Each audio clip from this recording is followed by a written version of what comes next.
Madam നേരത്തെ പറഞ്ഞ പോലെ പല തട്ടുകളിലുള്ള അമ്മമാരെ അടുത്ത് കാണുകയും അവരുമായിട്ട് അടുത്തിടപെടുകയും ചെയ്യുന്നതാണ്. ഇത്തരത്തിൽ നോ പറയുമ്പോൾ കുഞ്ഞുങ്ങൾ അതെങ്ങനെയാണ് ഇന്നത്തെ കാലത്ത് ഏറ്റെടുക്കുന്നത്? പലരും ഒരു ചെറിയ നോയിൽ തന്നെ തളർന്നു പോകുന്നവരും തകർന്നു പോകുന്നവരുമാണ്. ആ തകർച്ചയും തളർച്ചയും തന്നെയാണ് പിന്നീട് പലപ്പോഴുമുള്ള ചെറിയ തോൽവികളെ പോലും മാനേജ് ചെയ്യാൻ പറ്റാത്ത ഒരു മാനസികാവസ്ഥയിലേക്ക് അവർ എത്തിക്കാറുള്ളത്. എനിക്ക് ചില പാരൻസിന് അറിയാം, ഇപ്പൊ 12ാം ക്ലാസ് പരീക്ഷ വരിക, 12ലേക്ക് കുട്ടി കയറി, അപ്പോൾ അതൊരു വലിയ ടേണിംഗ് പോയിന്റ് ആണല്ലോ കുട്ടിയുടെ.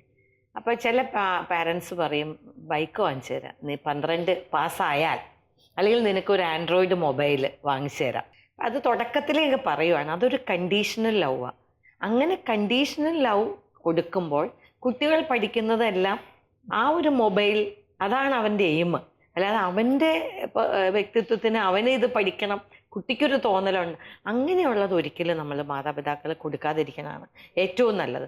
കുട്ടിയുടെയും കൂടെ ഒരു ഉത്തരവാദിത്തമായിരിക്കണം പഠിക്കുക എന്നുള്ളത്. മാതാപിതാക്കൾക്ക് മാത്രമല്ല റെസ്പോൺസിബിലിറ്റി. അത് ആ ഒരു ഉത്തരവാദിത്ത ബോധം കുട്ടികളിലും ചെറുപ്പത്തിലെ, നമ്മൾ പറയുന്നില്ല റൈറ്റ്സ് പറയുമ്പോൾ ശോഭമാരത്തിന് അറിയാം, ഉത്തരവാദിത്വവും ആ ഉത്തരവാദിത്വവും കൂടെ ഉള്ള രീതിയിൽ കുട്ടികളെ വളർത്തിയെടുക്കാനായിട്ട് നമുക്ക് സാധിച്ചാൽ, അത് അങ്ങനെയുള്ള കുട്ടികൾ ഏത് പ്രതിസന്ധി വന്നാലും തകരൂല.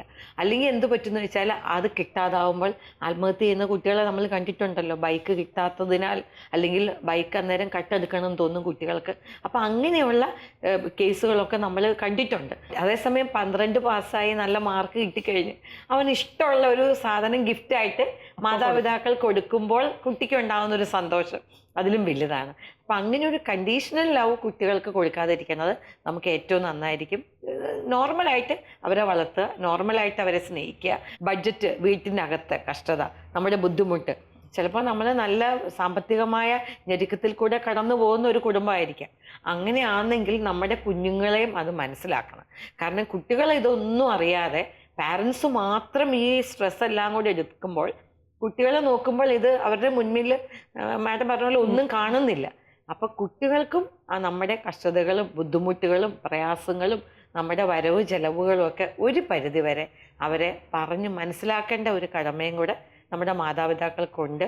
എങ്കിലെയാണ് അവരൊരു സാഹചര്യത്തിലും ഏത് വിഷമഘട്ടത്തിലും അവർക്കത് നിസ്സാരമായിട്ട് അതിജീവിക്കാൻ പറ്റും. ഒരു കാലഘട്ടം വരെ മക്കൾക്ക് എല്ലാം അമ്മമാരാണ്. ഒരു മേ ബി പ്രീ സ്കൂൾ കാലഘട്ടം, സ്കൂളിങ്ങിൽ ആദ്യത്തെ ഒരു 4ാം ക്ലാസ് 5ാം ക്ലാസ് പ്രായം വരെയൊക്കെ, ഒരു ടീനേജിലേക്ക് കിടക്കുമ്പോൾ, ഒരു ഹൈസ്കൂൾ കാലഘട്ടത്തിൽ എത്തുമ്പോഴത്തേക്ക് പാരന്റിങ്ങിൽ വളരെ ആക്റ്റീവായിട്ട് ഇടപെടുന്ന അച്ഛന്മാരെയും ഉൾപ്പെടുത്തിക്കൊണ്ട് തന്നെ പറയട്ടെ, എന്നാലും ഇത്തരത്തിൽ അമ്മമാരുമായിട്ടുള്ള ഒരു കടുത്ത സൗഹൃദവും കടുത്ത ഡിപ്പെൻഡൻസിയും മാതാക്കളോടുണ്ടായിരുന്ന കുട്ടികൾ ഒരു അഡോളസൻസിലേക്ക് എത്തുമ്പോൾ മാതാപിതാക്കളുമായിട്ടുള്ള ചെറിയ ചെറിയ റിഫ്റ്റുകൾ തുടങ്ങുകയാണ്. ഇടേണ്ട വസ്ത്രം, കഴിക്കേണ്ട ഭക്ഷണം, സുഹൃത്തുക്കളെ തിരഞ്ഞെടുക്കുന്നതിൽ, എന്ത് കാണണമെന്ന് തീരുമാനിക്കുന്നതിൽ, എന്ത് വായിക്കണമെന്ന് തീരുമാനിക്കുന്നതിൽ, ഇത്തരത്തിലുള്ള ഒരു എന്താ പറയുക അഡോളസൻസ് കാലഘട്ടത്തിൽ മക്കളിൽ, അത് ആൺകുട്ടിയാണെങ്കിലും ശരി പെൺകുട്ടിയാണെങ്കിലും ശരി, മാതാപിതാക്കളിൽ നിന്ന് വരുന്ന ഒരു തരം ഉള്ള എന്താ പറയുക അകൽച്ച, ചിന്താപരമായിട്ടുള്ള അകൽച്ച എങ്ങനെയാണ് നമുക്ക് മാനേജ് ചെയ്യാൻ സാധിക്കുക?